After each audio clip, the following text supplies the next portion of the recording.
Hello YouTube, it's SWLA Mac 84. It's been a long time since I put up a video, and it's going to bring you up to speed with my progress on my 308 suppressor. You have to excuse my nasalness. I'm still trying to get over a cold, plus everything's blooming and I have terrible allergies. Just bring you up to speed. I've got my tube almost all the way done. You can see some different scuffing marks here. I just have different areas on my tube turned to a good clean OD so I can come and grab them. This whole thing we mounted up in the lathe once it's complete, and I'll make a pass over the entire assembly so that it'll all clean up, and then I'll run sandpaper over it and everything. I'm working on my end caps right now. I have one of them done most of the way. Just needs a little bit of adjustment. My threads are very nice and smooth. I got the fits down very good. I got some inside micrometers from Shars. I think I got them off eBay. If I can find them. Some 2 to 3 inch. Pick these up. I don't remember how much they were. I think they're around $70 or so.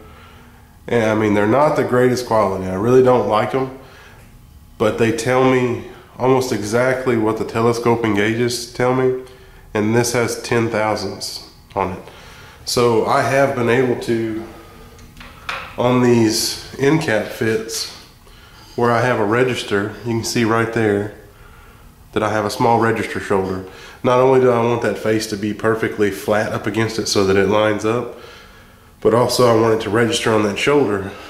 And I've been able to, with my new measuring tools, to get within, 4/10 of a slip fit, and it's working out pretty well. You can see here I need to go through and I'm going to polish some stuff up, and I need to clean up the back of the thread, but you can see I got nice clean threads in here, and it's a really good fit. There's no slop in it at all. I had to run a little bit of sandpaper over it so that it would go with by hand. I'm going to be putting some spanner wrench holes in the face of this. And this piece I made out of stainless steel. I may go back and make it out of aluminum so I can shed a little bit of weight there. I got to be careful. I still have a sharp edge right here, and I've already cut my hand open a couple times on it. But I have a little bit of finessing to do with the chamfer on the inside of the tube so that I get a perfect cleanup or a perfect fit right here. There's still a gap. You can't see it in the camera, but there's still a really minute gap in there, and I want to clean that up so that it actually sits flush down on there. And you can see on my other end, I've got this is the end that's going to mount on the barrel itself. So I have a very large register area in here, and I think I got a 4/10 thousandths slip fit in there. It barely goes in. Right now I have that end cap chucked up in the lathe,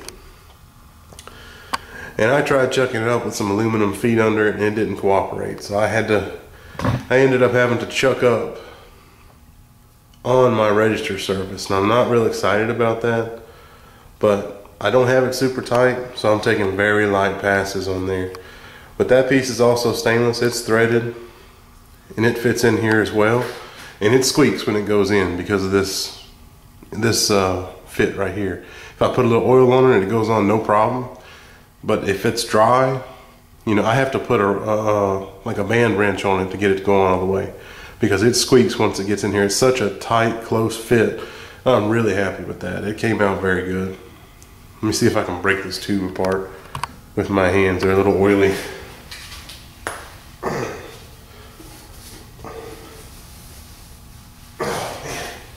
Mallet here. Alright, that's a pretty good threaded connection there. I'm real happy with that. Oh man, I slammed it shut too fast again. I don't plan on taking that apart very often, but I'm gonna have to put some never seeds in there so I don't get anything locking it up. And it's a short threaded connection, but that's enough threads to hold a little bit of pressure that it might see in there. So you can see here, Now I've finished the bore in this piece here. You can see there's still some striations down in here that I'm going to clean up. I think I'm going to go ahead and hone this so that it's nice and clean. It's not real critical, but I don't like the way it looks, so I'm going to hone it. This one I have to do some more work on the bore too. I need to get both of these bores exactly the same so that when I make my internals, I can just turn my internal stock down to 1 diameter and not have to fool with it. But that's it. That's my tube. It's almost done. I have my end cap here for the muzzle. I'm cleaning the face up. I'm bringing it down to the correct length. Then I'm going to bore out the center. I've already drilled a 3/4 inch hole through the center of it. And right now I'm just facing off till I get to my length that I need. So I have my dial set up so that I can do that. And I'll just give you some video of that. Just some basic facing there. See if I can get you in the better angle. Battery is dead, so I've got it hooked up to the plug. Alright. I've got another 20 thousandths to go off this face. I'm taking 10 thousandths passes.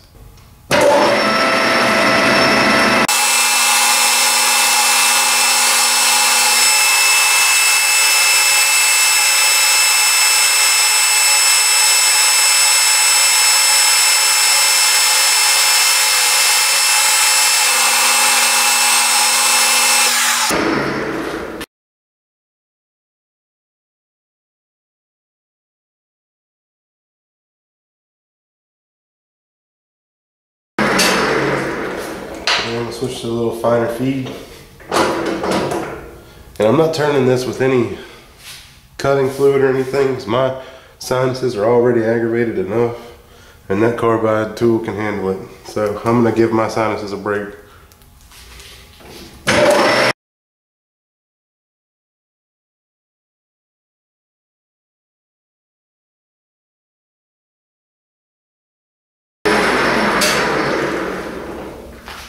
Alright, that should be just about my perfect length there. Let's see.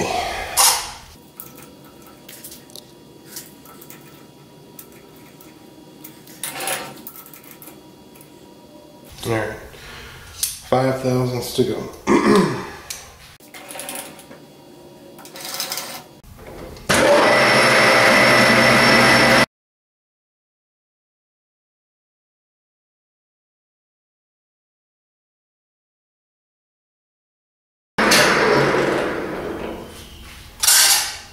Let's see.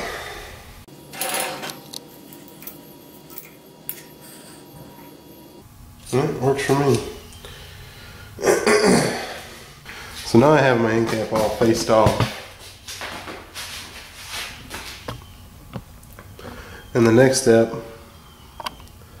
is to come in and open this bore up and get it ready to thread. It's going to be a 7/8 thread, I believe. I have to go back and look at my drawings. But on another note, when I was searching for those inside micrometers that I picked up, I also found one of these nice old vintage Starrett. That's the LS Starrett micrometer. Latch on the case, everything still works, and everything was in it. Now the listing on eBay said that it was missing the 2 to 3 inch rod. It's a measuring from 2 to 8 inches. And I watched Mr. Keith Fenner use them before, and I wanted something that I can measure a little bit bigger from, even if I don't read the dial, that I can pull it out and measure it with my micrometers. And I figured for $27, even if it was missing the 2 to 3 inch, that was okay because I already ordered a 2 to 3 inch. But when I got it in and looked at it, I pulled this out, and that's the 2 to 3 inch rod right there. So it's a complete set for measuring all the way from 2 inches to 8 inches. It's still nice and smooth, everything's clean. I haven't checked it to see if it needs adjusting or anything, but it came with everything. It came with the wrenches, it came with the cleaning brush, everything, and it's all in very good shape. The ends are still really highly polished, and I was really pleased with that. After watching Mr. Keith Fenner go through his boxes and seeing a couple of the sets he has, the felt is even still in good shape in the box. So some of you guys might appreciate that, especially for $27 on eBay. I was really pleased. It's nice to have a little piece of history there. I mean, it might not be that old, but and it still has a calibration sticker. It was calibrated in 08. Was the last time. But I was kind of happy about that. That was exciting.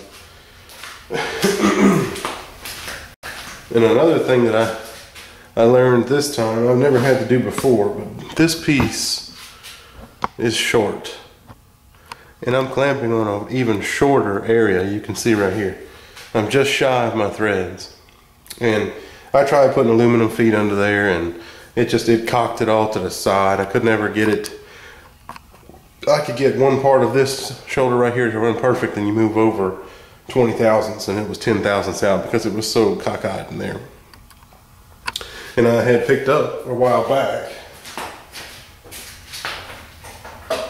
from old Harbor Freight a set of these parallels. I think it was like $14 for that.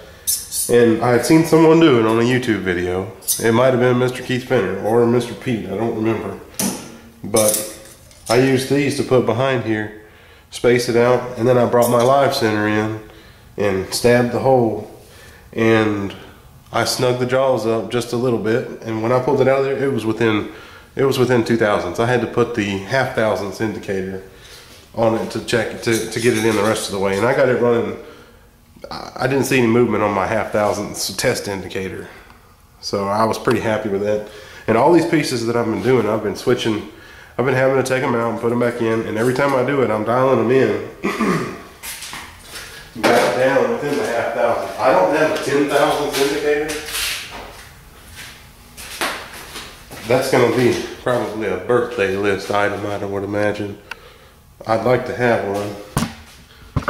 But just real quick, the way I've been doing this, I have all my indicators set up.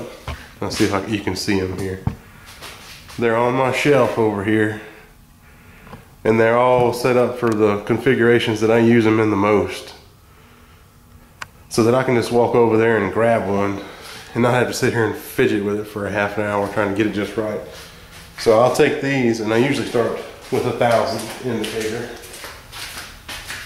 which would be one of these. So I'll start with that on my tool post, just clamp to it until I get that where I can't see any movement, and then I'll switch to and this is a Turlin half thousandths. So I'll switch to that, and then I get that to where I can't see any movement. And every piece has been dialed in pretty close, so I'm pretty happy with that. I also have some of these half thousandth indicators from Shars. It's these big face half thousandths. They move an inch. I mean, that's a lot for any half thousandths indicator I've seen. And I've put them on there, and they seem to correlate pretty well with the little test indicator, but it's a lot of pressure on this thing. And sometimes those little ball bearings they have in here, I don't know, they just make a horrible noise, and it doesn't seem like they're riding it like they're supposed to. So those little test indicators, they're really, really sensitive, and I like those a lot better. I'll be picking up some 1/10,000ths indicators soon for whenever I actually put the barrel in here. So, oh well, I got a little visitor, and it's time for me to go inside. Say hey! Say hey, Rainy. Go, wave. Say hey! But anyway, it's lunchtime, so I'll pick this video up after a while. I'll probably go ahead and upload this one so it won't take so long to upload it.